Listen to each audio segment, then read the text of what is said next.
சிறகடிக்க ஆசை சீரியலில் இன்று பெரிய ட்விஸ்ட். மனோஜுக்கு புதிய பெண் பார்த்துவிட்டேன் என்று விஜயா அறிவிக்கிறார். அதைக் கேட்ட அண்ணாமலை, அவனுக்கு ஏற்கனவே திருமணமானது என்று பெண் வீட்டாரிடம் சொன்னாயா என்று கேட்கிறார். ஆனால் விஜயா அதிர்ச்சியாக, அதை இப்போது சொல்ல வேண்டாம், முதலில் அவர்கள் வந்து மனோஜை பார்த்துவிடட்டும் என்று திட்டமிடுகிறார். அது மட்டுமல்ல, பெண் வீட்டார் வரும்போது முத்துவும் ரவியும் வீட்டில் இருக்கக்கூடாது என்று சொல்லிவிடுகிறார். இதே நேரத்தில் மறுபுறம் இன்னொரு டிராமா.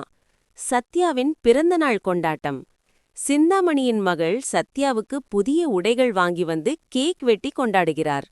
ஆனால் கிளம்பும் முன் அவள் ஒரு பெரிய கேள்வி கேட்கிறாள். இன்று எனக்கு பதில் சொல்ல வேண்டும். இதைக் கேட்டு முத்துவும் மீனாவும் அதிர்ச்சி அடைகிறார்கள். அப்போது சத்யா சொல்வது இன்னும் பெரிய ஷாக். இன்று நான் என் காதலை அவளிடம் சொல்லப் போகிறேன். மீனா உடனே எச்சரிக்கிறார். அவள் பணக்கார குடும்பம், இந்த காதல் வேண்டாம்.